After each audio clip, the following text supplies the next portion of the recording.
Hey there. It's another beautiful day. Let's watch some stuff. 90% of U.S. cheese has now been infiltrated by one of the world's largest biopharmaceutical companies, Pfizer, and it has GMOs. Traditionally, cheese is made with just four ingredients: milk, salt, starter culture, and animal rennet, which is a clotting agent that's used to curdle milk into cheese. Today, there are four different kinds of rennet used in the cheese industry, and reports are stating that the most commonly used kind is a genetically modified version called FPC, or fermentation-produced chymosin, made by Pfizer. These alternative rennets are both cheaper to use and speed up the aging process, which, like always, means greater profits. The crazy part is, no one knows that they're eating this or how it's really affecting us. Because this FPC rennet is labeled as grass, or generally recognized as safe, it creates a loophole that exempts Pfizer or other companies from having to label these products as GMO. And due to Pfizer's massive amount of wealth and power, it's now made its way into about 90% of our cheese. But how is this affecting us? Because this is newer technology, we don't yet know for sure, but there has been a number of researchers addressing concern. After all, the only unbiased safety study used to approve these FPCs was evaluated by this short-term 90-day trial in rats. However, researchers are concerned about its toxicity, or the biotoxins from GMOs, as well as digestive issues for humans, as these rennet alternatives can serve as an allergen. While I'd love to present you with a list of cheeses to avoid as well as the ones that are safe, there's just way too many cheeses out there. So if you can, look for the kind of rennet or enzyme used in the cheese. I would seek out animal or traditional rennets first, then potentially some vegetable rennets, and I'd avoid cheeses containing any microbial or genetically modified rennets altogether. I'm really curious to see where this goes. I'm not familiar with proper food testing practices, but 90 days of testing in rats and they're like, oh, hey, that's good. Yeah, let's go ahead and let it go in the name of profit. I wonder how many other weird things are in our food because they're just like, yeah, that's fine. It's going to make us more money. Meet Dr. Dan Burish, a whistleblower and a 20-year retiree from Majestic 12, a black ops organization developed by the government in 1947. In 1986, under the Aquarius Project, whispered about Project Looking Glass is a supposed classified black project concerning advanced technology for viewing future events. A time lens, if you will. Dr. Burish explained in this interview how the device worked. He claims the tech came from cylinder seals from ancient Mesopotamia. They had instructions on how to access wormholes that naturally pass in hyperspace. From there, they built the equipment using the instructions on the ancient seals. Tweaking the device, they found they could use it like a peering portal or peering glass to access past and future events. If such a device exists, what have we seen?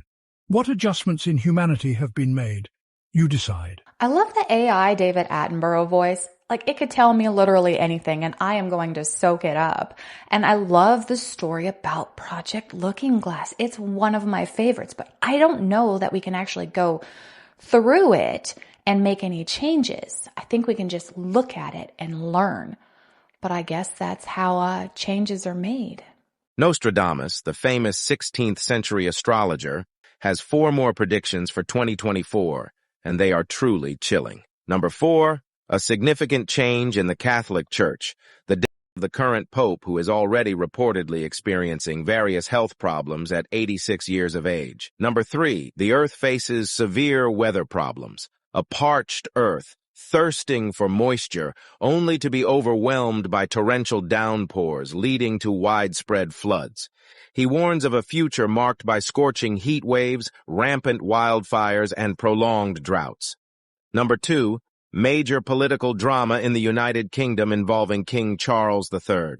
He hints at the possibility of Charles being removed from power and mentions a potential war. The prediction raises questions about whether Charles will remain king or if there might be a surprising turn of events involving Prince Harry taking over. Number 1, Nostradamus predicts that China, which he calls the Red Adversary, will face a frightening situation that also causes concern across the world's oceans. And here we are in October. The Pope is still okay. King Charles is still okay. We did have a lot of heat wave going on in the United States, along with some massive floodings in the last week. So there's that. I'm sure it'll be attributed to Nostradamus. And then lastly, about China, there is this BRICS hubbub going on. Shortly after Bill Uhouse broke the story, microbiologist Dan Burish came forward to confirm his claim. But according to Dan Burish, J-Rod claimed that he was not an alien. What he revealed was something even more shocking. this insectoid alien, J-Rod, said that he had actually come from our future, and that at some time in the near future to us, there is a catastrophe on this planet. And much of mankind is destroyed. Don't you hate when they end like that and then you can't find the rest of it? Because I couldn't find the rest of it. But I think it's interesting that this was an insectoid claiming to be us in the future. That's weird. Hey, thanks so much for stopping by today. If you're having a good time, won't you hit that like button for me? It'll really help out my channel. And if you haven't already, please consider subscribing. To my new subscribers, welcome. To those of you that have been here for a while, thanks so much for being here today. Don't forget to check back tomorrow because I'm making a new episode every day. This is the way our government works. What is true in CIA is true in Department of State, is true in Department of Energy, is true in the Department of the Interior, the DNI, the, DHS, FBI, and everybody who's in those worlds knows it. And everybody who's not in those worlds thinks that somehow we promote from within based on meritorious service and outstanding accomplishment and outstanding achievement, and that the American government gets this reputation in movies and books that somehow these organizations are super elite. We are not. The most talented people leave or get forced out because the only way that you climb to the top is by becoming a company person, by acknowledging and accepting and being grandfathered and godfathered. It's not based on your meritorious service. It's not based on what you accomplish. It's based on who you know and the politics within each building and your ability to work within those politics. You gotta play the game if you want to go somewhere. And unfortunately, the game is shady as all get out in the government. Why do you think they took out JFK? Did you hear that there's something that was found in deep space and it's heading towards Earth? The James Webb Telescope had spotted an armada of alien ships heading toward Earth. Is it aliens? Well, according to the story, whatever this is, allegedly looks like this city-sized alien ship, some say in the shape of a cube or even an armada of tightly clustered alien ships that were going in one direction. It was then observed making course corrections towards us near light speed. Course correcting isn't an observed natural phenomena for space objects like asteroids or other celestial bodies, and suggests technology. And people were saying that whatever this is would arrive to us in just a few years or maybe even a few weeks. Now, if you don't know, the James Webb Telescope is our best, most powerful telescope, which is out in space, and it was designed to look into deep space on the infrared spectrum. So what's going on? Well, the official story is that this whole thing started after a discussion on the Vetted podcast, talking about these alleged classified briefings happening within the government, as well as Lou Elizondo mentioning being aware of an object that was headed towards us. Now, debunkers say this is just not real. JWST isn't capable of detecting things like this, and if it was aliens, NASA and the government would tell us. So, in their view, it's debunked. But is it really? I'm not so sure. It's probably nothing, but let me know what you think in the comments. It's a Borg cube. The Queen is coming for Locutus. Everybody needs to protect Sir Patrick Stewart. Resistance is futile. Well, the point is, how can they project holograms of that size? And therein lies the problem, because people are, when you say hologram, they're thinking of a Walt Disney little pixie dancing around in a little darkness area. That's all they know about holograms. They don't know that 20 years ago, we could project a hologram with heat, noise, light, speed, anything we wanted, anywhere. We used that on 9/11. Right now, the television industry is ready to bring out television quality programs that you could put right on your desk. And you have a little thing here. You can raise it up like this. I mean, you can enlarge it. You can bring it down to small. You can move it over there. You can move it over there, wherever you want. And it looks just like there, and you can stand all around it and see from all sides. And the Japanese, a year ago, announced that not only do they have that, they have touchy-feely 3D holograms that you can touch it. 10 years ago, they invited 30 of the top TV industrials, producers and stuff. And similar to that, they took them into a small theater that accommodated about 40 or 50 people and sat them down, and they said the future of television. A normal light like that, the lights didn't go out. And the guy comes from behind the curtain. He looked well over 60, white hair, glasses, when he started talking, is obviously Eastern European with an accent. He started talking about the TV, how the tubes were initially made, the cathode ray tubes, and how it developed into this and that and so on. And as he's talking, he gets off the podium, walks up one aisle, down that aisle, looks at the audience, takes off his glasses, cleans them, walks up one aisle, down another aisle, gets back up on the podium. Everybody, by about this time, everybody's getting bored of stuff they've already heard. And he says, I want to thank you very much. And then just turned him off like that in front of everybody. It's just like what you're saying, but this is what they can do, but they can't bring it in right now because it's too close to 9/11. People are going to associate, when they were yelling at John Lear, 5 years ago saying this was possible and saying it's impossible. There has to be a screen. There has to be a background. There has to be something we can project it on. They don't know what's going on or how things develop, so. Now, when I originally pulled this clip, I wasn't expecting it to go into 9/11. But what? What? That is absolutely crazy. Like, it was just a projected airplane? They were just projected airplanes? What?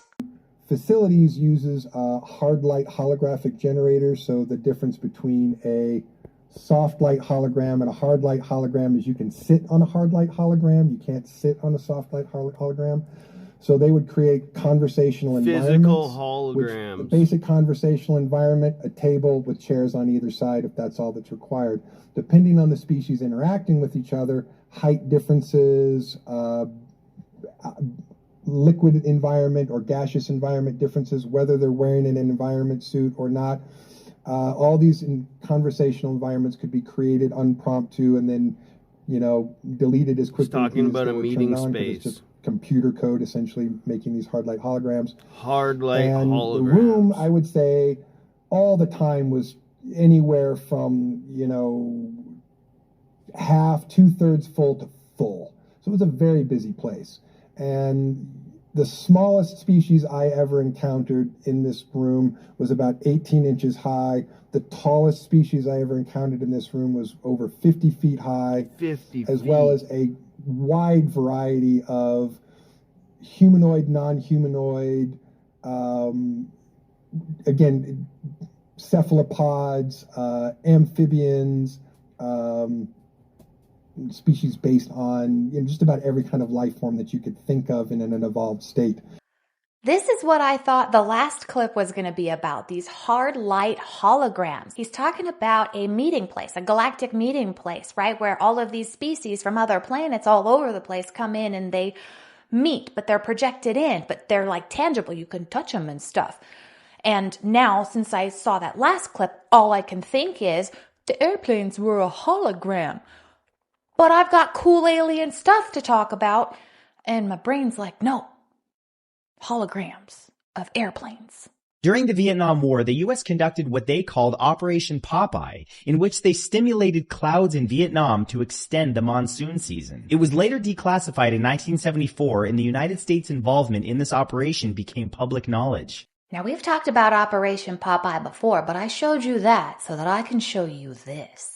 Kirk is now a Category 4, and Leslie is forecast to be the next major hurricane. Fortunately, Kirk is going to stay out to sea. Leslie will have to watch a little more closely, but Kirk is going to send swells that will start arriving on the east coast of the U.S. starting late this weekend. So it's not like it's going to have zero impact on the U.S. It is going to turn north because of that big trough that's over Bermuda. But that is going to be followed by Leslie that'll probably go farther south and west. I'm just saying. Hey guys, just coming at you with some information. Stop scrolling if you're a homeowner in Helene's Way and you suffered property damage.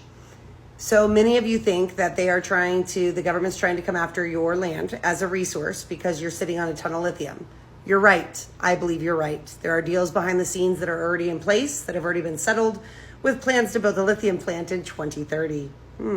Something to think about. Now, that said, our Constitution does state in Amendment number 5 the eminent land clause, which means that the government can take your land for public reasons or public use, but they must buy it at a reasonable value. That said, your value has now decreased if your house is gone. However, remember a few things. You can put your land in a trust to secure that land so that that land cannot be taken. You can also, as an income source, any trees that are fallen, don't give those away, folks. Remember, lumber is a necessity. That is a commodity that is on your land.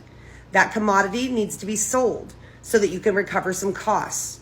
So these are just a few things that I've just been thinking about as I've watched the disasters unfold out there, and my prayers are going out to every single one of you. Also, something to consider, folks, we just had Iran strike Israel. So all our National Guard, all of our military is going to be put in hyper focus because we may be going into a war. So while these disasters are hitting America, our country is gearing up for war. Watch the UN feeds. Watch NATO feeds. Watch it yourself. You're going to get the same information that I am. And I'm just throwing it out there. These are some ways to protect yourself or attempt to. But ultimately, folks, if the government wants your land, we've seen them do it to a lot of people in this country. They're going to try to take it at all costs. Prayers. My conspiracy brain is making all of these connections, and I'm sure everybody else is. The cloud seeding, the lithium mine, this devastating Helene, and now Lockwood Thexton, thank you so much for mentioning this, eminent domain. Now, I'm not sure if it's just, a whole bunch of hype and some fear-mongering, but it is definitely something that we're going to want to keep an eye on. The universe doesn't speak English. It speaks frequency and responds to your vibrations. It doesn't recognize your personal wants or desires. It only understands the frequency in which you are vibrating at. So if you are vibrating in the frequency of fear, guilt, or shame, you're going to attract things of a similar vibration to support that frequency. If you're vibrating in the frequency of love, joy, and abundance, you're going to attract things to support that frequency. You have to be tuned into the energy you want to manifest in your life. The universe always loves you, but miracles will unfold when you return that love. It's like that saying, misery loves company. The energy you put out is the energy you're going to get in. Nostradamus, the enigmatic seer from the 16th century, left behind cryptic prophecies that many believe predict our future. Let's explore what he might have foreseen for 2025. The last one will give you hope. Prediction 1. A great shift in power. Nostradamus hinted at a significant shift in global power in 2025. He spoke of the great powers of the world being overturned, suggesting that we could witness major political upheavals or changes in leadership that could redefine international relations. Prediction 2. Technological breakthroughs. 2025 could be a year of incredible technological advancements. Nostradamus mentioned machines of man reaching new heights, which could point to breakthroughs in AI, space exploration, or even medical science, advancements that could change our daily lives in ways we can't yet imagine. Let me know in the comments what you think this means. Prediction 3. Environmental crisis. In his writings, Nostradamus also warned of the earth crying out in anguish, which many interpret as a reference to environmental disasters. 2025 could see more intense climate-related events pushing humanity to confront the consequences of environmental neglect. Prediction 4. A new spiritual awakening.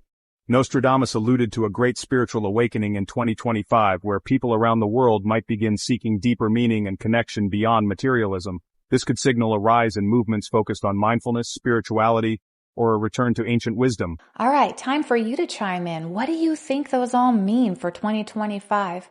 Or if you've got anything you'd like to say, please let me know in the comments. We'll have a conversation because I reply to everybody.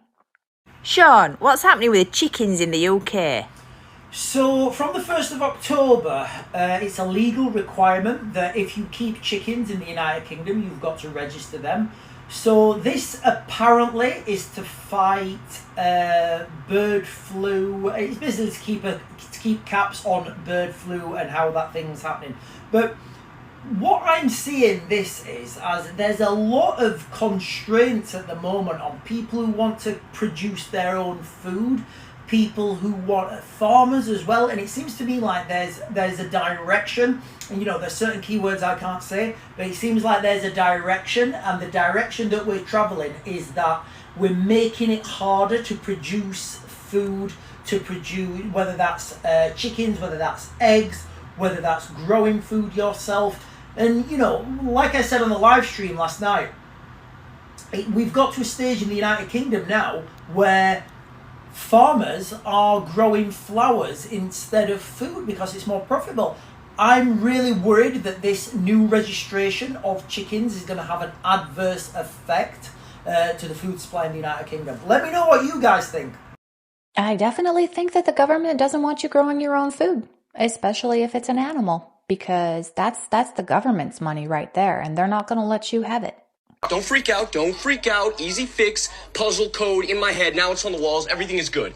Don't freak out, don't freak out. Easy fix, puzzle code in my head. Now it's on the walls, everything is good. In case you didn't catch that, apparently there have been 2 confirmed cases of bird flu here in California. Yeah, and they just had the summit yesterday about what to do for this, so hopefully the reptilians will come up with a good solution. That being said, I'm going to call it for today. Thank you so much for sharing your time with me. Please come back tomorrow. We're going to watch some new stuff. I'll say different things, and it's going to be fantastic. Until then, have a wonderful day.